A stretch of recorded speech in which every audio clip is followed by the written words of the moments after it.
Es-tu une bonne personne? Question 21.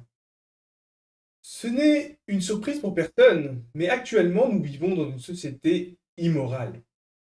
Lorsque nous discutons avec nos familles, nos amis, nos collègues, il n'est pas rare qu'ils défendent avec passion des positions complètement immorales, du genre les taxes sont une bonne chose, ou il est nécessaire d'avoir des autorités, sinon ce serait l'anarchie, le chaos.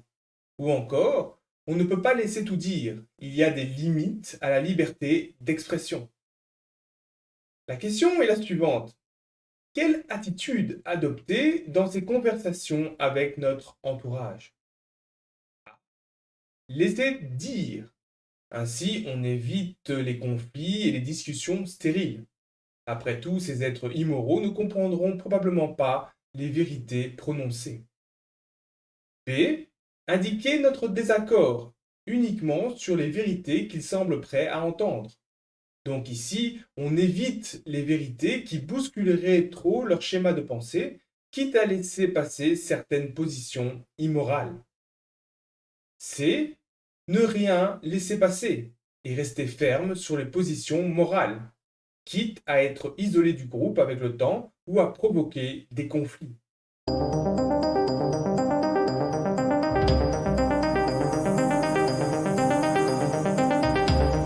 Dans ce cas, les réponses B ou C pourraient être considérées comme valables, même si personnellement, je pense que dans un monde où le mal domine, la meilleure approche est la réponse C.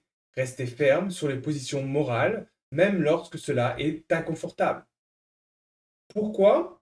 Parce que, comme je le répète très souvent, il ne suffit pas de comprendre intellectuellement la loi naturelle et d'avoir l'intelligence du cœur pour être une bonne personne.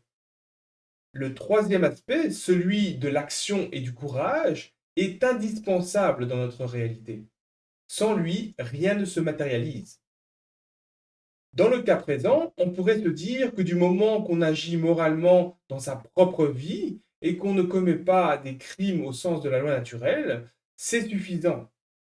Eh bien, malheureusement, non, ce n'est pas suffisant dans ce cas. En effet, dans un monde moral, cela pourrait être suffisant. Mais nous vivons dans un monde immoral et cela change tout. En effet, dans notre monde, le mal a pignon sur rue.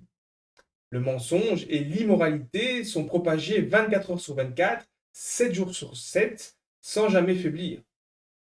Le rôle des êtres bons est de ne pas laisser passer le mal, et ils doivent faire entendre la voix de la justice afin de contrebalancer la voix de l'injustice.